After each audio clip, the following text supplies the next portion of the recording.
우리나라뿐만 아니라 전 세계적으로 홍해와 같은 문제가 우리들을 불안에 떨게 하고 있죠. 신종 코로나 바이러스 전염병인데요.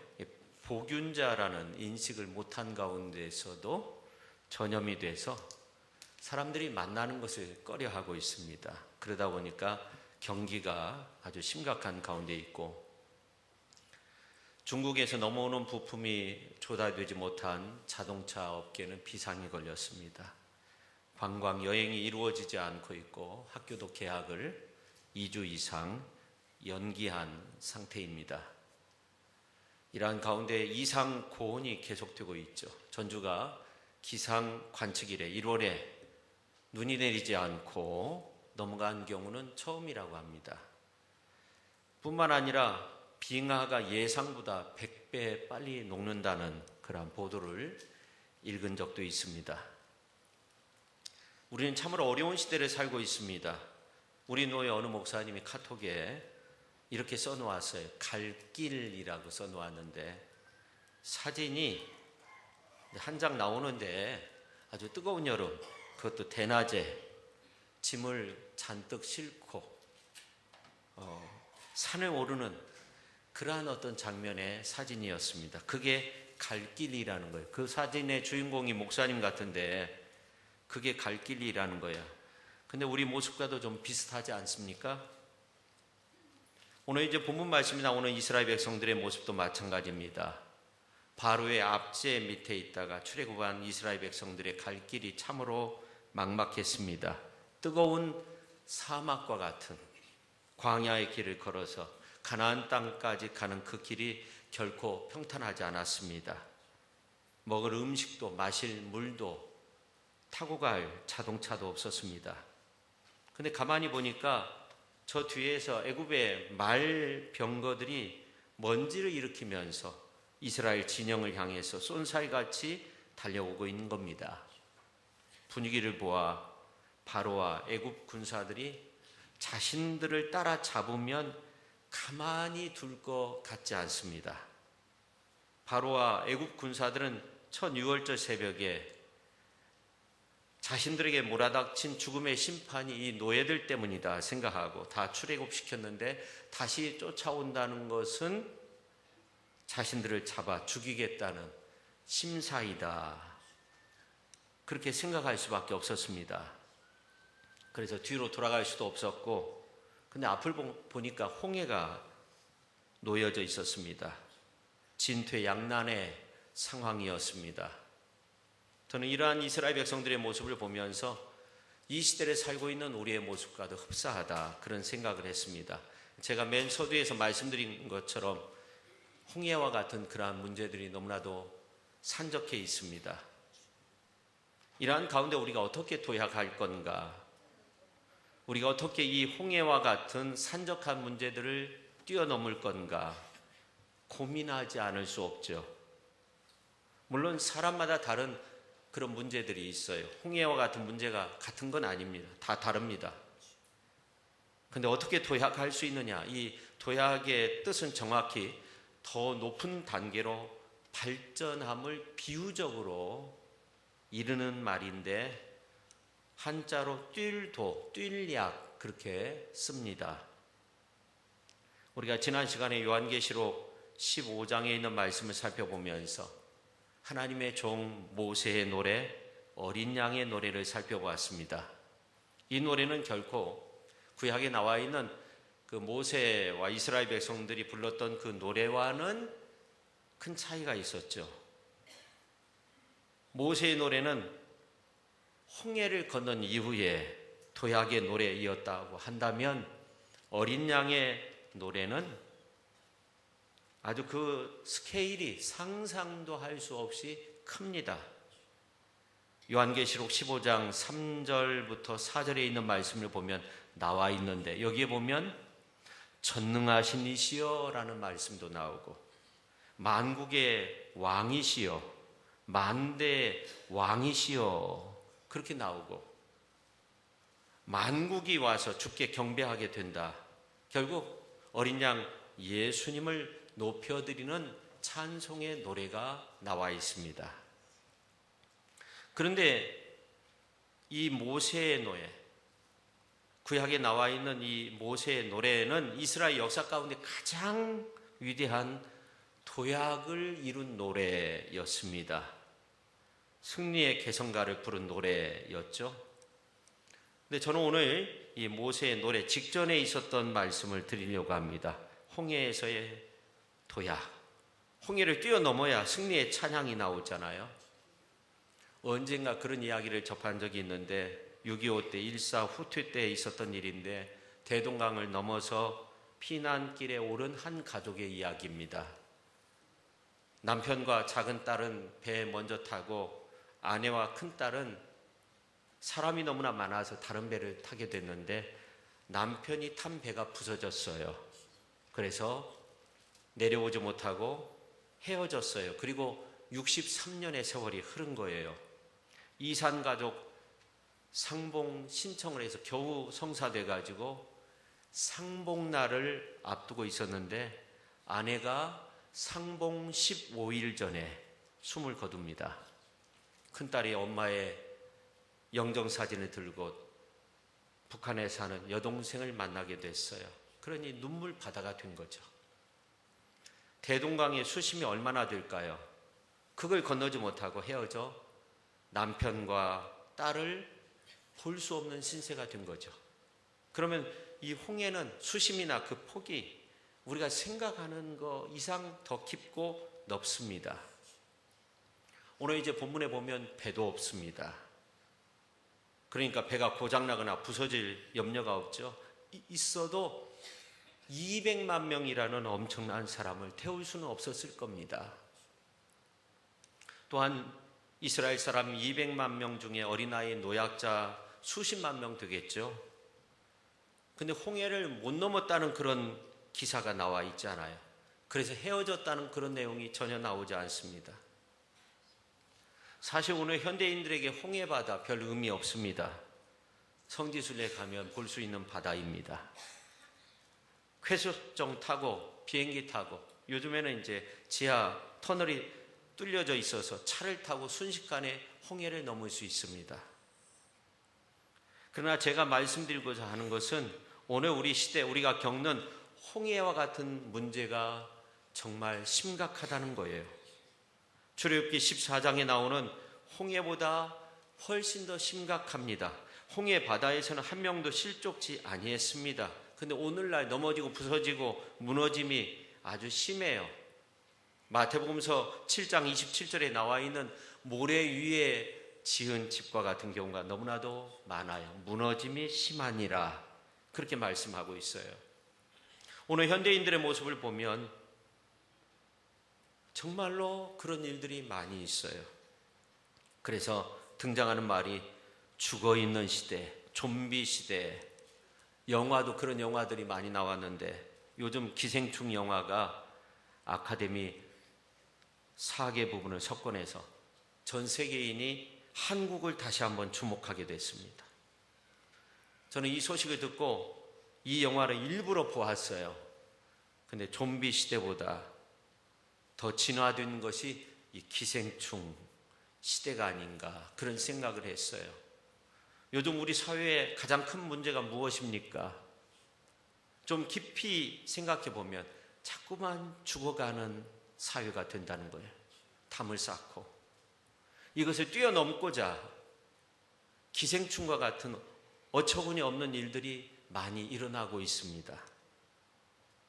성도 여러분, 홍해를 벗어났던 이스라엘의 200만 명의 사람들이 하나님을 이렇게 찬양합니다. 15장 3절에 보면 여호와는 용사시니 여호와는 전능자는 그의 이름이다 하는 겁니다.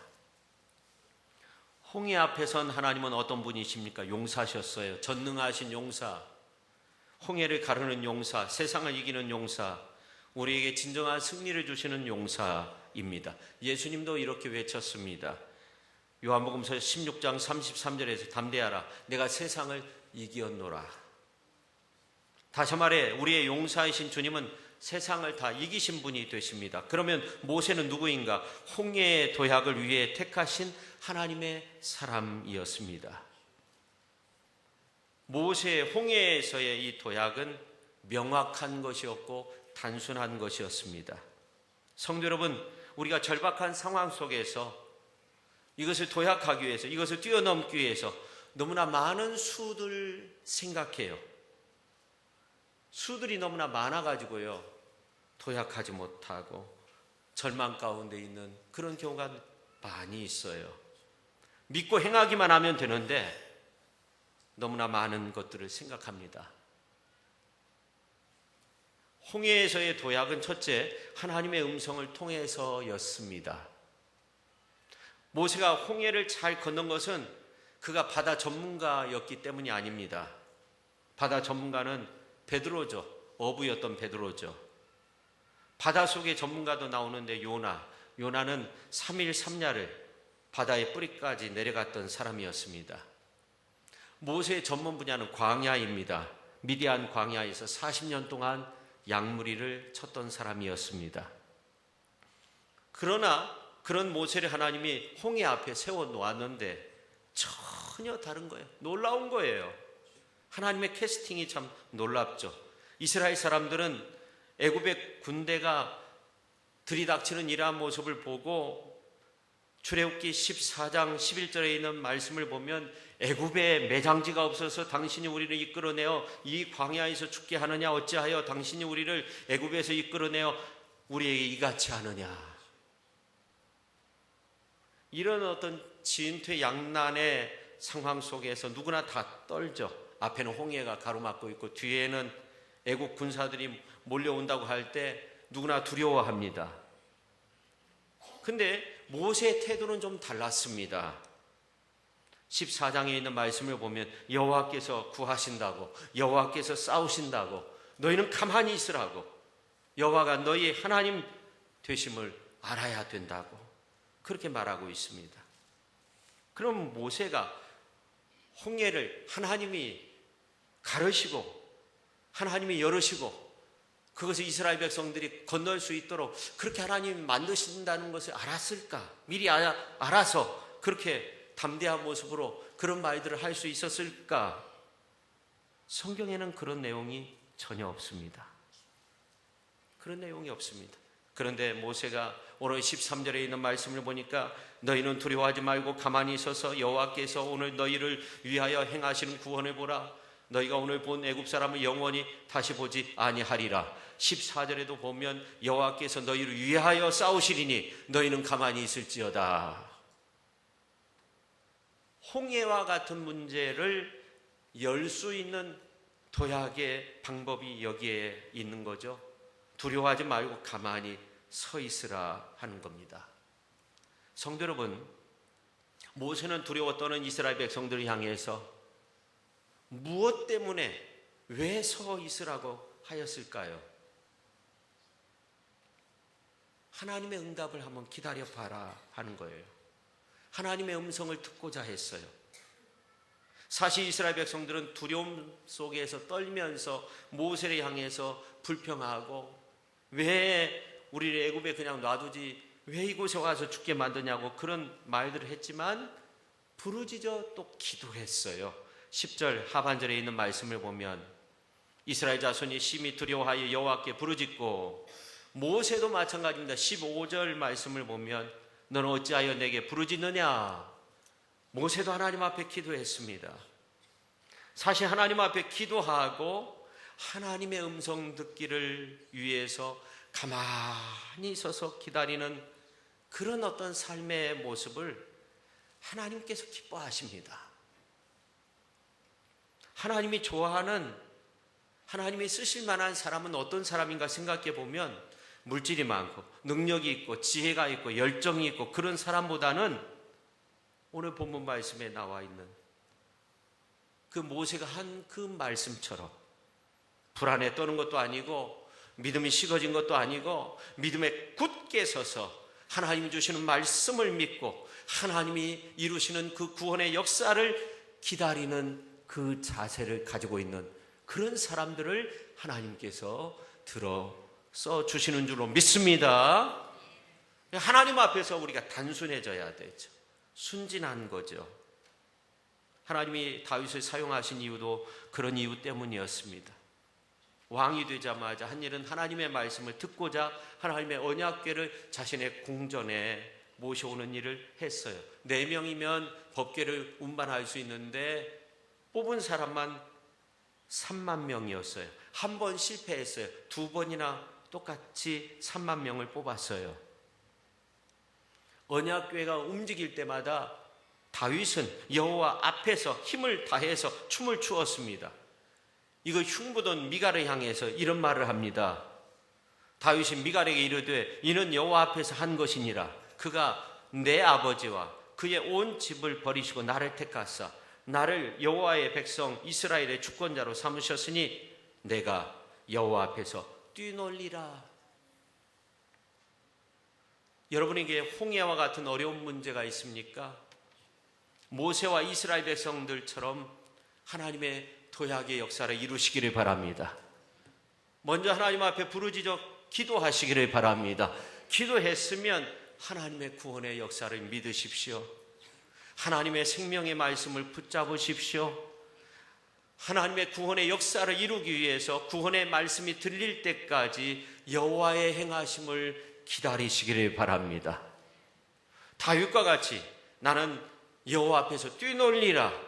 음성도 여호와 앞에서, 기쁨도 여호와 앞에서, 뛰노는 것도 여호와 앞에서, 승리도 여호와 하나님 앞에서 이루어져야 된다는 겁니다.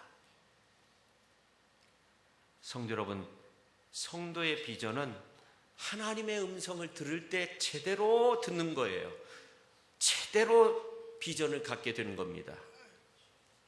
하나님이 모세에게 제시했던 비전은 출애굽기 14장 15절 하반절부터 16절에 기록이 되어져 있습니다. 이스라엘 자손에게 명령하여 앞으로 나가게 하고 16절에 있는 말씀을 보면 지팡이를 들고 손을 바다 위로 내밀어 그것이 갈라지게 하라. 이스라엘 자손이 바다 가운데에서 마른 땅으로 행하리라.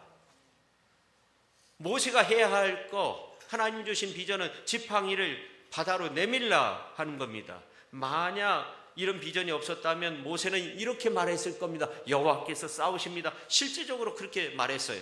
여호와께서 싸우신다고, 여호와는 용사가 되신다고. 그리고 그 다음에 그 지팡이를 애굽 군대를 향해서 내밀었을 겁니다. 그러면 이스라엘 백성들이 머물렀던 그 장소는 피로 물드는 싸움터 전선이 되었을 겁니다. 홍해는 그야말로 피로 물드는 홍해 바다가 되었을 겁니다. 제가 목회하면서 배우는 것이 하나님의 비전이 무엇인가 하는 거죠. 진짜 비전은 하나님의 말씀을 듣는 데 있어요. 말씀을 듣는 것이 도약의 원리이고 도약의 법칙이죠.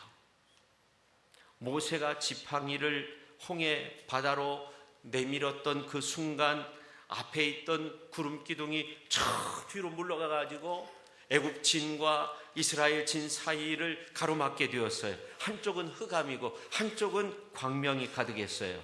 우리가 오늘 19절 20절 말씀을 같이 한번 읽도록 하겠습니다.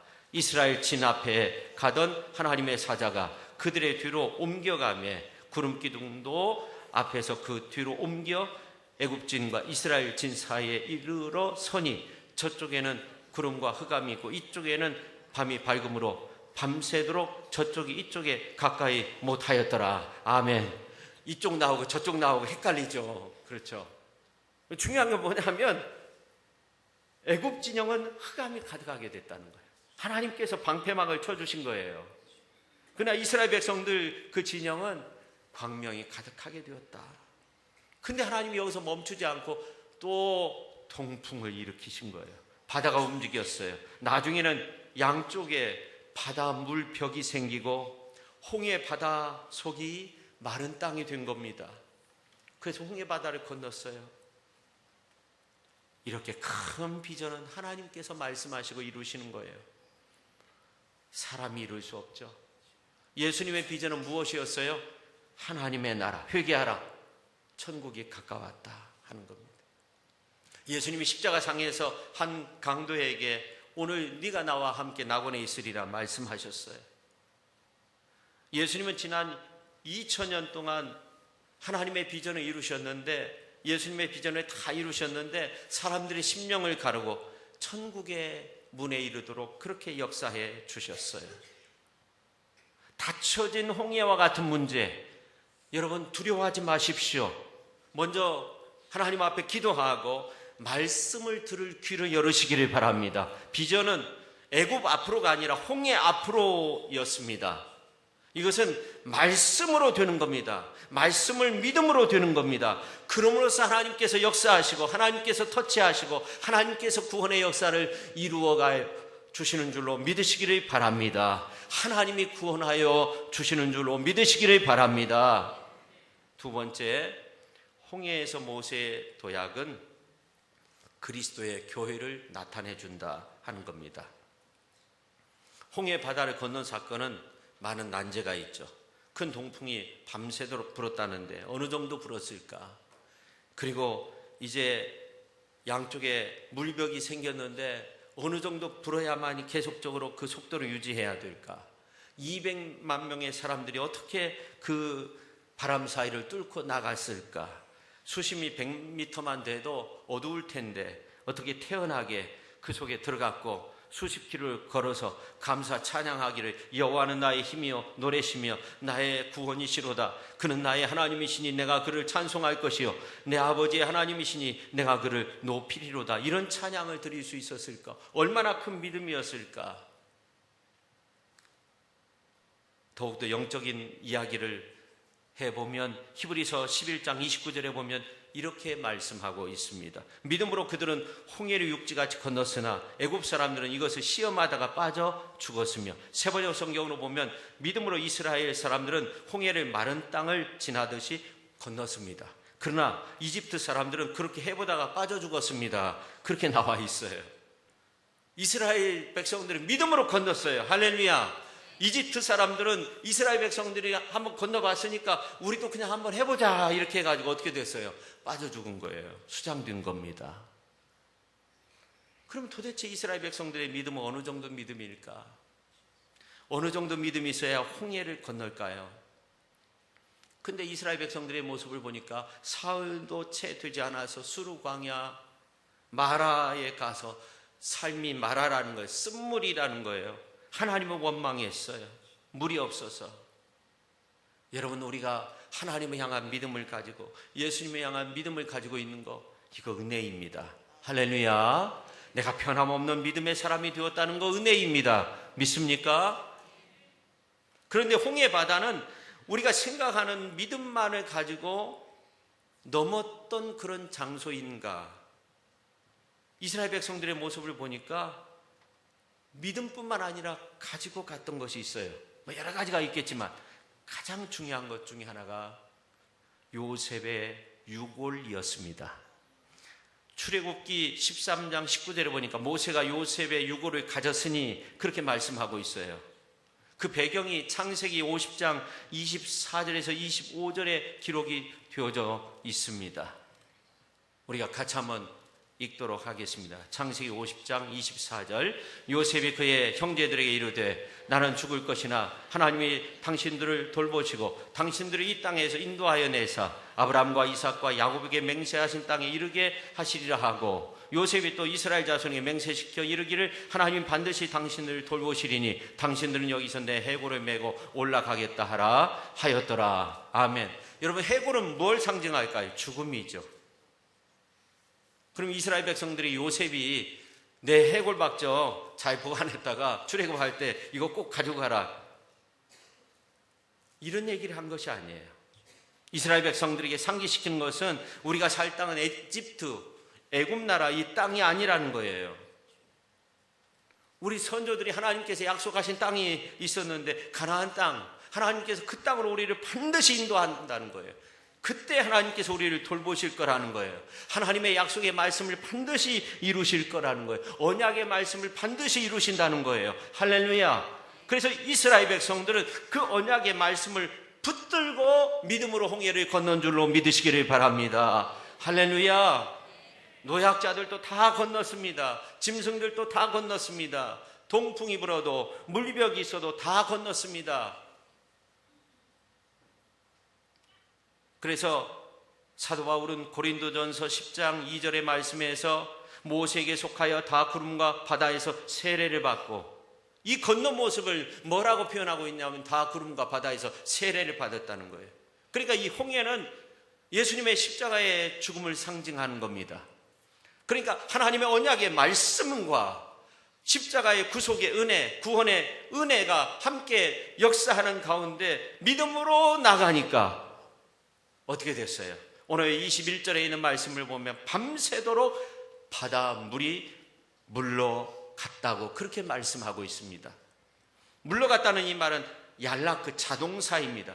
물의 권세가 스스로 도망갔다는 거예요. 물의 권세가 무너졌다는 거예요. 스스로 무너졌다는 거예요. 성도 여러분, 하나님의 언약의 말씀과 십자가의 구속의 은혜, 십자가의 구원의 은혜로 함께 가면 홍해의 문제들이 스스로 물러가게 되는 줄로 믿으시기를 바랍니다. 할렐루야.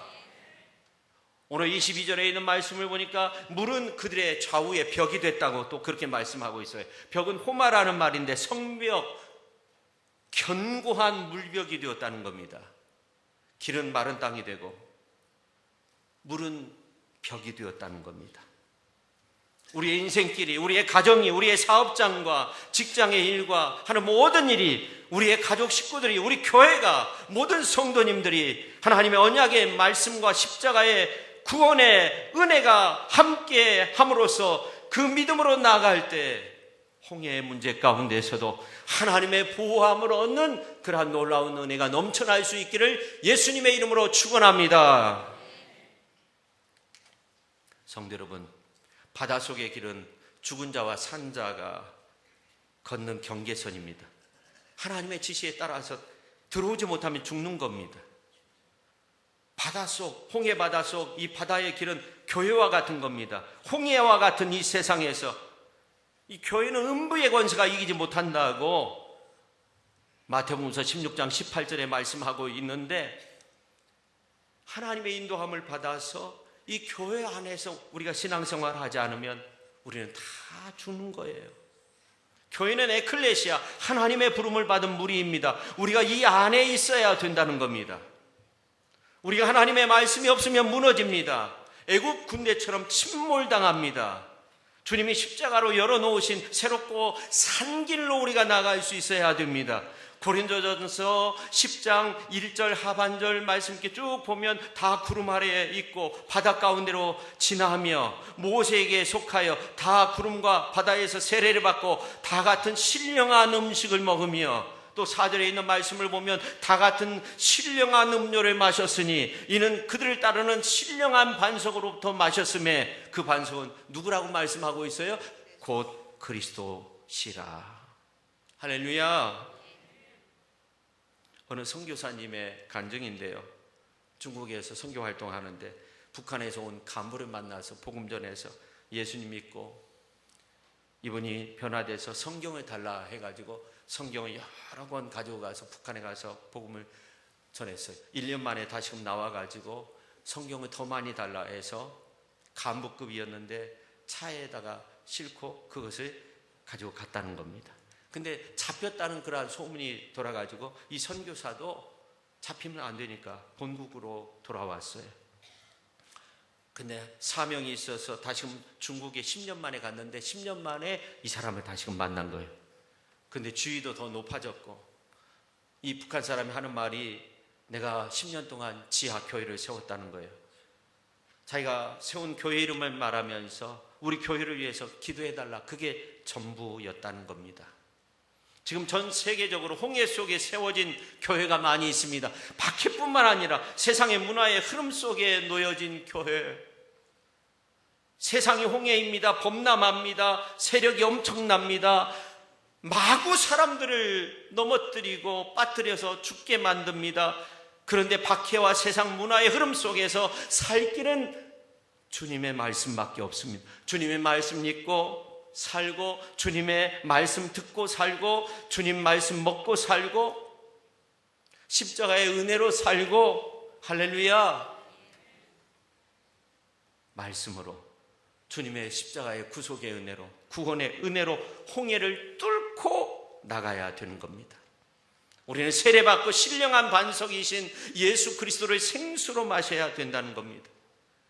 이제 말씀을 마치려고 합니다. 앞에서 말씀드린 것처럼 이 도약이라는 말은 더 높은 단계로 발전함을 이루는 비유적인 말인데, 세상에서 가장 눈에 띄는 도약은 홍해에서의 도약입니다. 근데 모세는 이스라엘 백성들이 진퇴양난의 큰 어려움 상황 속에서 하나님의 음성을 듣고 도약하길 원했어요. 그게 홍해에서의 도약의 비결이었습니다. 그런데 사도 바울은 그 도약을 모세에게 속하여 다 구름과 바다에서 세례를 받은 것이라고 하면서 하나님의 교회, 하나님의 에클레시아, 주님의 몸된 교회의 도약의 비결을 말씀하고 있습니다. 우리는 주님의 말씀과 함께 주 예수님이 열어놓으신 새롭고 산 길로 나갈 때만이 진정 도약할 수 있는 겁니다. 주님이 우리의 신령한 반석이 되십니다. 그 반석에서 나는 생수를 저와 여러분 모두가 마시고 정말 믿음 안에서 십자가의 구속의 은혜 가운데에서 늘 승리하는 우리 모든 성도님들이 다 되실 수 있기를 예수님의 이름으로 축원합니다. 기도하겠습니다. 하나님 아버지, 오늘 우리가 알았습니다. 교회가 도약하고 홍해와 같은 어려운 문제 속에서 도약하기 위해서는 주님의 말씀이 있어야 되고 십자가의 구원의 그 은혜의 역사가 우리 안에 있을 때, 이 두 가지를 함께 가지고 홍해를 향해서 나갈 때, 홍해를 향해서 손을 내밀었을 때 홍해가 갈라지게 되고 물이 스스로 물러가고 홍해와 같은 어려운 문제들이 다 사라지게 될 줄로 믿습니다. 그런 은혜로 승리의 영광을 누리는 우리 시천교회 저희들 모두가 되게 하여 주옵소서. 예수님의 이름으로 기도하옵나이다. 아멘.